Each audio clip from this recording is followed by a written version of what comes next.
Assalomu alaykum akalar. Bugungi bozorimizda 2012-yilda ishlab chiqargan X2 mashinasi. Mashinaning umuman aybi yo'q. Ida-bida bir ikkita kraskalari bor. Atak saloniga qarab haydab qo'ygan, вообще ideal holatda turibdi. 290 ming probegda mashinani balonlari ideal holatda turibdi. Bemalol bu yo'lga qishda oxiriga balon qo'yib olaverasizlar. Magnitofon, kalonka hamma narsa qo'yilgan. Agar bizning kanaldan olib haydamoqchi bo'lsanglar, pastga nomer qo'yib qo'yaman. Bemalol bosib olinglar. Kalonka, magnitofon, mijgar pult hamma narsa qo'yilgan. Bosib olishli joyi.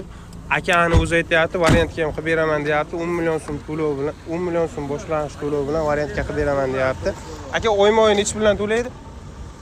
Hamma kelishamiz, telefonda bitta Bo'ldi, 60 million so'm deyilyapti akalar. 55 million. 55 millionga tushirdim. 55 million so'm telefon qilib chiroyli narxga qilib beradi.